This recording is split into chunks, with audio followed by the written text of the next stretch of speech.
Temperatures in the mid-30s to add to the gradient today as the race relocates to the Costa Blanca. And there's plenty of gradient. 2 second and a third category climb on the way to the final one. And the Alto Mas de la Costa is very nasty indeed. 3.8 kilometres with sections as steep as 1 in 5. Easily hard enough to rearrange the top of the standings.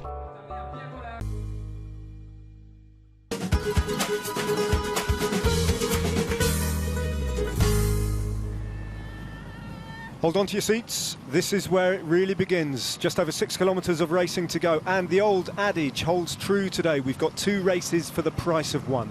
Dario Cataldo and Matthias Frank are the 2 men to catch. They've got a 20-second advantage or thereabouts over a chase that's being orchestrated by Lotto Jumbo and by Team Sky, and Michał Gołasz in particular, who has absolutely emptied himself in the services of the man just sitting on his wheel as they descend down to the final climb, Leopold Koenig. They're setting it up for him to win a stage today. Look out though for the man from Lotto Jumbo in 4th wheel there, and that is Robert Hessink, who's hunting down a 2nd stage win. Meanwhile, further back down the road, this is the scene in the GC group as they go through 9 kilometres. Orica Bike Exchange have control of the front. The 2 men in 3rd and 4th position are their favoured risers of the day today. That's Esteban Chavez and Simon Yates sitting in 4th wheel, leading Movistar, and Nairo Quintana up behind them.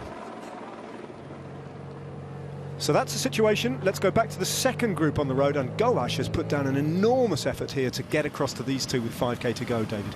He really has, and he had a pseudo teammate before in Bram Tankink, but Bram Tankink is clearly has blown himself up. I mean, he was doing a massive amounts of work, and all those 2 riders have to do, Gołasz and Tankink, was not allow these 2 riders to get further ahead than where they are. They've almost stabilised it. They kept it around between 25 and 30 seconds, which is fine, because if you think about it now, on Gołasz's wheel you have Leopold Koenig, and on his wheel Robert Hessink.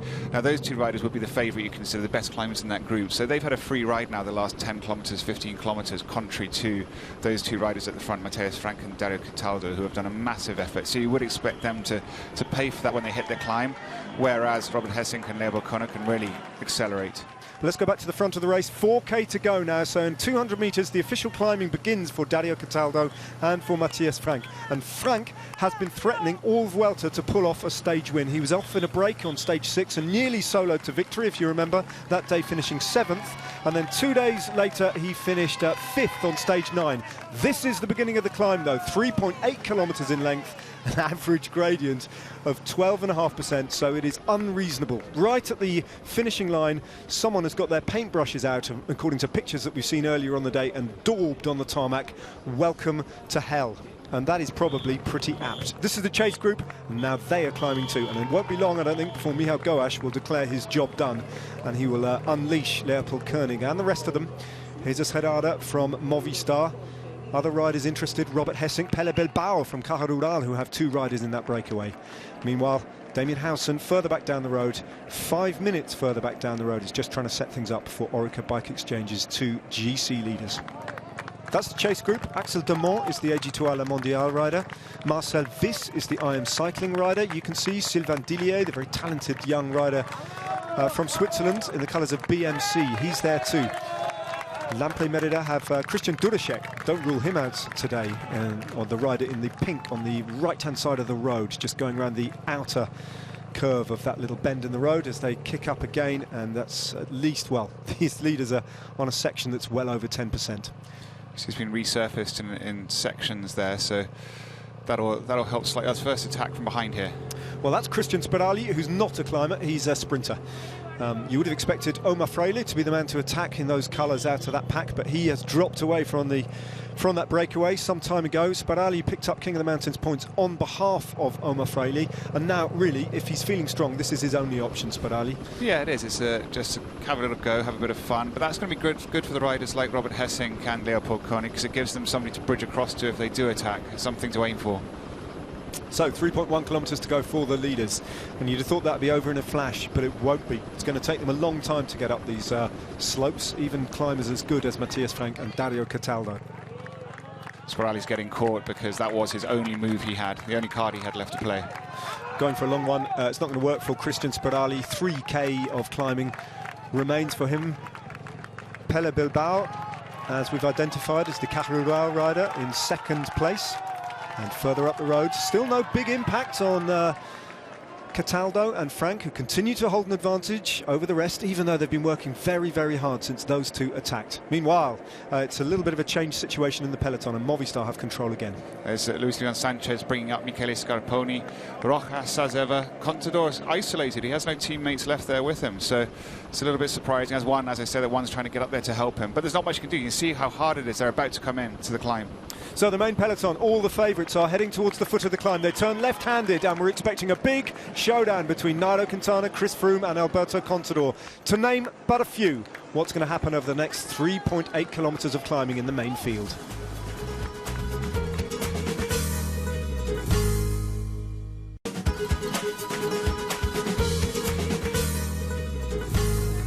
Matthias Frank has cracked Dario Cataldo on the high slopes as he heads towards the finishing line up here on the difficult climb at the end of stage 17. He glances over his shoulder. He sees that he has daylight between Dario Cataldo, the Astana man, and himself, but it's not definitive just yet. Pele Bilbao is the third rider on the road, trying to track down Matthias Frank and Dario Cataldo. Bilbao just digging in, and Robert Hessink is trying to get back on terms with the man from Caja Rural. He's still got Sylvain Dillier, Christian Duracek for company, and I think Marcel Viss is the other rider from IM Cycling. So IM Cycling have another good day, and they have the lead of the race with 2.3 kilometres to go. It is Frank trying to finally get that win that's eluded him on the Vuelta so far. And this looks like the peloton behind you. Alejandro Valverde in third position there in his green jersey. Dropping back, there's Nairo Quintana on his wheel. Chris Froome there coming up from behind. There you can see he's coming up quickly as he usually does in these steep sections. One teammate just glancing, make sure he's okay. So it's all the usual suspects, and we'll see what happens. You'd expect after that big driving from Chavez and the team of Chavez and Simon Yates that they might attempt something, but there's not going to be many tactics on this climb because it is so steep. It's whoever's got the legs. And as we see the last remaining domestique for Alberto Contador go backwards, that's Yuri Trofimov. It was obvious that Ben Hermans had attacked. The BMC rider had gone off the front and away. There's the red jersey of the race leader, right on the shoulder of the green jersey of Alejandro Valverde. All that group, though, 4 minutes down the road from this battle that's developing on the higher slopes of this final climb of the day. Well, Matthias Frank did a very clever move back there because it is quite rampy, this climb. There are slight easier sections, although I'm sure just because of the steepness of it, even when you get to 10%, 11%, that feels relatively easy.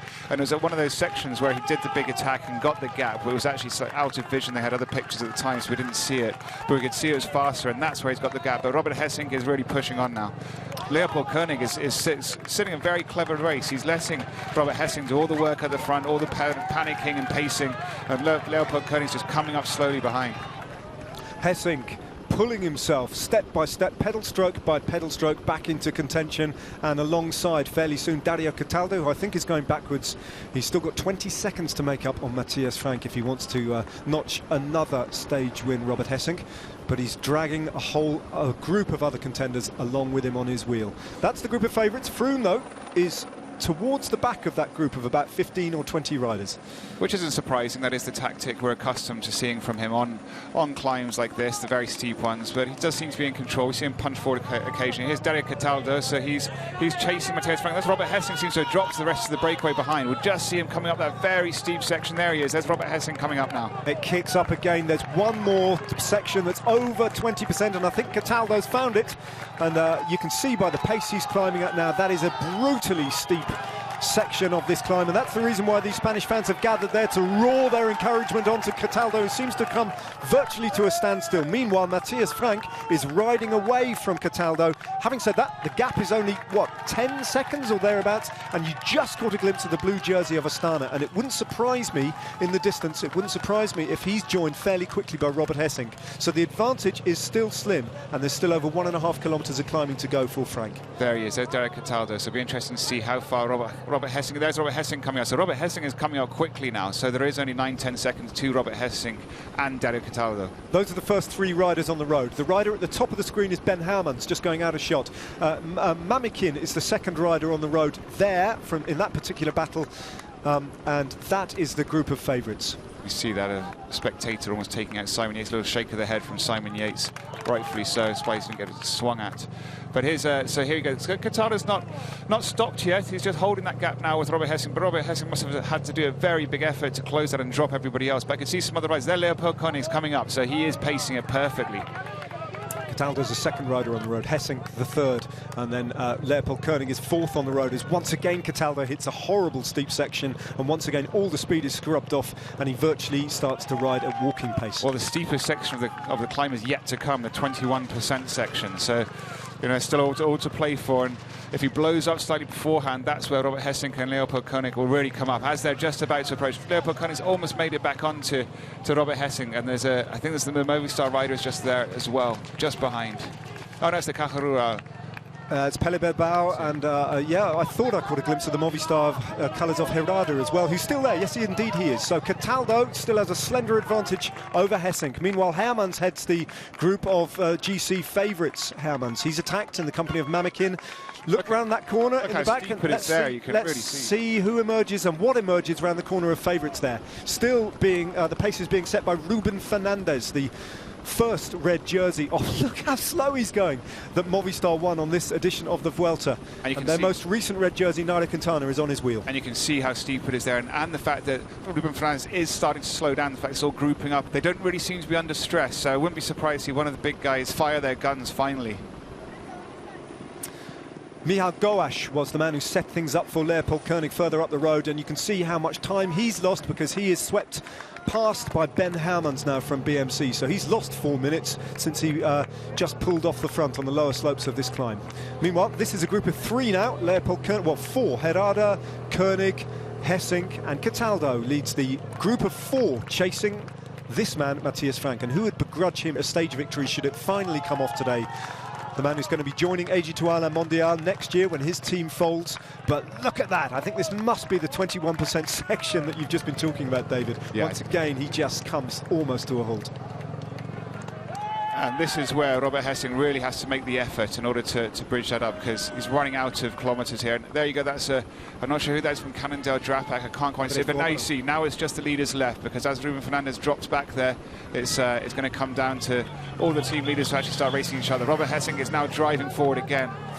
Head nodding, almost loose on his shoulders, and that looks painful. Matthias Frank, though, is within the final kilometre, and it doesn't get any easier all the way to the finishing line, really, and he's just going to have to dig in. He's got 19 seconds, though, over that chase group, and Hessing is going to have to do something fast, and he's going to have to do something over the next 200, 300, 400 metres if he's going to deny Frank victory and take his second stage win on the Vuelta. Look at that, I could just see there before Leopold Koenig taking a gel with 1K to go, so he must be in big trouble. But he seems to be sitting there still. He's been pacing it perfectly, but Robert Hessing has been the rider that's been forcing forward. But at the moment, it looks like Matthias Frank has done an exceptional ride when you consider he'd been off the front in a two-man breakaway with Dario Cataldo for a good 10-15 kilometres. Well, it was actually just under 30 Ks where he went. But Robert Hessing, look now, he's really got to do this. He won't want to finish second again like on Lagos Covadonga. No, he won't, despite the fact that he can already reflect on a stage win on the Vuelta with great pride and satisfaction. He is very, very close to pulling off a major coup and winning a second stage. As we look at, well, one of the Orca Bike Exchange riders gone off the front. I think it must be Chavez. It looked like Chavez. Off the front, yeah. And it's so he's gone and waited as long as possible to move. First sign of action in the group of favourites further behind. Or is that Simon Gerrans, actually? That's Gerrans, who was in that breakaway group originally. So he's sitting up and waiting now to see what's... And it's Contador instead who attacks. So Alberto Contador is the first man to move from the group of favourites. Looking good, looking like the Contador of old, stepping on his paddles. And he is, well, he's close, don't forget nowadays, to Chris Froome in the general classification. Just 20 seconds, 25 seconds separating Contador and Froome. Well, also, you've got Chavez and Simon Yates that won't want to let Contador go, so they'll be defending their places, and that does now look like Chavez. It's always very hard to tell from these shots which is Chavez and which is Simon Yates, but it's whoever it is, he's got Nairo Quintana glued to his wheel. Or indeed Simon Gerrans for that matter, and Gerrans might be quite useful to both Chavez and Yates at this point in the climb. Meanwhile, that was Matthias Frank, rather wobbly camera work, understandably. Perhaps you can see at this point who you saw going through the shot, and Hessing and Koenig are still trying to chase him down, but surely his advantage is big enough now to ride out this win. He's not there yet. 300 metres still to go, and it could still go wrong for the man from Switzerland and IM Cycling. Let's go back down further down the road, and that's Contador, and that is his advantage over the rest. The shot wasn't quite long enough, because I think there was only one Orica Bike Exchange rider in that group. So it's either Chavez or Simon Yates, obviously. So, but we don't know which one has been distanced, but they've clearly been distanced. How cruel is this? And Matthias Frank hits another really steep section, but he is now within the final 250 metres of this fantastic result for him, which I think you can start to confirm now. Start to ink it in rather than pencil it in. He hasn't got long to go now, has Matthias Frank, on a team that is folding, that is collapsing, but keeps scoring on the biggest races in the calendar, with Jarlinson Pantano on the Tour de France, of course, and already on the Vuelta in the form of Jonas van Genechten. But now in the mountains, Matthias Frank, on the third time of asking, is going to pull off the big one that has been threatening for so long. This dwarfs every other achievement in his career to date. A former stage winner on the Tour of Austria, on the USA Pro Challenge, on the Tour of Bavaria. As we look further down the road, and Nairo Quintana has attacked, and so too has Simon Yates, I think. No, it's Chavez. Oh, it's Chavez. So it's Chavez, Contador and Quintana, and that is Magnus Cort Nielsen, who was in that original breakaway. Not a GC rider, but he is there to support Chavez if he needs him. Back up, further up the road though, Matthias Frank. Well, Koenig is checking him down, but he's not going to get there. Frank has done it, turning a promise into fulfillment at the third time of asking from a breakaway. Congratulations to Matthias Frank. Leopold Koenig shakes his head, more in exhaustion than disappointment, and Hessink comes over the line in a very creditable third place. Pelle Bilbao taking fourth. So Frank's the winner, but here is a big GC picture developing, and Chris Froome is going out of the picture, literally at the bottom of your screen, and probably in terms of the Vuelta, because Nairo Quintana is riding away from him, and frankly today that had to be the opposite. Axel Dumont is the next rider from the breakaway to go over the finishing line. Froome didn't need this, he needed the opposite of this, David. This is ominous for the Team Sky men. He did, and Nairo Quintana's waited. He's waited and waited until, but Chris Froome's pegging it back. It's not over. He's doing his usual style, just riding his own race, not panicking. What is interesting to see how good Chavez is there, and Alberto Contador, as you said before, looking like the Contador we're more accustomed to seeing on mountains. But Simon Yates, where's he? He's been distanced a little while. We can't see this. A big gap between these four and the other GC contenders behind. When in that shot before from ahead, we couldn't see any of the other riders behind them. Froome is doing what Froome does. Quintana is doing what Quintana does at the moment, looking very, very ominously, threateningly strong at the front of this group, and Chavez and Contador still sitting on his wheel. But those painfully thin legs and that very high cadence and that nodding head of Chris Froome have brought him typically back to that group of favourites, and he has not cracked. He's still there at this point of the climb. And I won't be surprised to see him do one of his back from classic the dead accelerations. You couldn't see anybody behind these four riders, so they really are flying up here. That is the selection once again. Chavez has emerged as the strongest man deep into the Vuelta on his team by some distance. Simon Yates has lost a little bit of time again. Chris Froome, well, it doesn't look like he's going to be in a position to take time on Nairo Quintana today. Perhaps the best that he can hope, as Chavez goes around the corner and looks like he might open up an attack, and indeed he does. So Colombians head this group of favourites up the road, and it's Esteban Chavez once again who shows himself willing to attack, but there is an immediate response from Nairo Quintana, and Contador is able to live with Quintana at this point on the climb. Once again, those three put Chris Froome into a spot of difficulty. Wow, look at Chavez go. He really is pushing this forward now. Nairo Quintana marking Chris Froome, just not matching those accelerations in the slightest. Now, it was a wonderful shot we saw before of him just watching those three ride away from him again. And now he'll just time it to the finish line, 250 metres to go. Still incredibly steep, but his whole mission now is just to try and latch onto Contador's wheel by the finish line. That's all he'll be aiming for, Chris Froome. There are no bonus seconds available at the line today. They've all been swept up by the breakaway, so discount them. But Esteban Chavez could be riding very, very close today to second place. Just 20 seconds separate Esteban Chavez from this man in the white jersey, who it looks like will be losing time to the Colombian. But once again, Chris Froome just finds a way of getting back on. It doesn't look good, but boy is it effective. And he just measures his ride, and pretty soon now he'll be close to getting on terms again with Contador, Quintana and Chavez. That's going to be close. He's just going to peg it on the finish line, which is masterful pacing. Yeah, he does. He gets on. I don't think there is going to be a gap, or if it is, it'll just be a second or two. Contador powers his way to the finishing line, scores a moral victory at least over Quintana and Chavez, and Froome actually ultimately finishes in second place in that quartet of riders. Esteban Chavez crosses himself. Another great day for him, and that was an intriguing, if not definitive, showdown between the four best GC riders in this Grand Tour. And the white jersey of Chris Froome survived today, but the big time gains that he might have expected, might have wished for dearly against Nairo Quintana, well, they remain to be fought for another day, but the days are running out now for Chris Froome. Simon Yates crosses the line, and now Valverde comes across the line in the green jersey.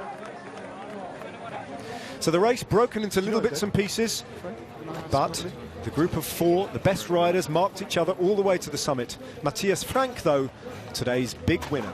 He wins stage 17. Now there's the result. Frank from Leopold Koenig, Robert Hesink and the remains of the day's break, with Koenig blaming himself for second place rather than recognising the ride he'd done to get that close. To be honest, I didn't think that he's going to hold it. We've got them all the time, like 10-20 seconds, and I was just doing my pace, and I was ready to attack in the final.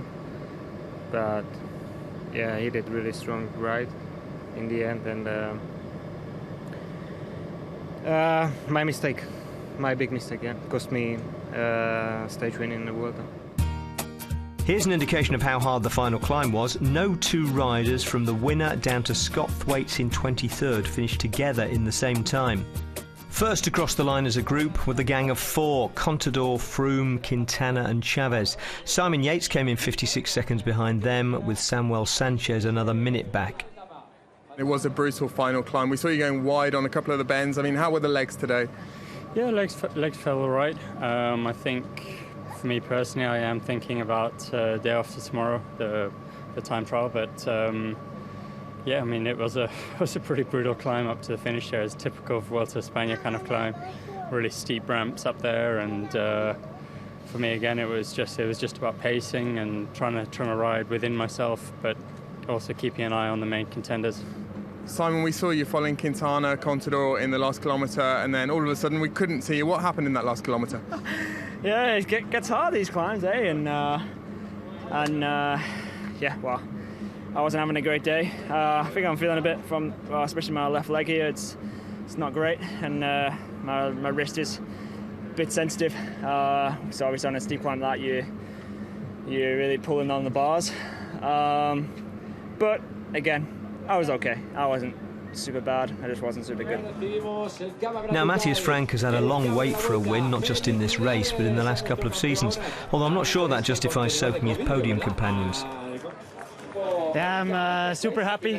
It was my big goal. When I came here, I really wanted to win the stage. I was already close a couple of times, and finally it worked out. I'm super happy. So that's a super bad, a super good and two super happy so far in the post-stage interviews for those of you keeping count. Kenny Elissonde keeps his lead in the mountains competition, although Omar Fraile pulled to within 3 points of him on the first climb of the day.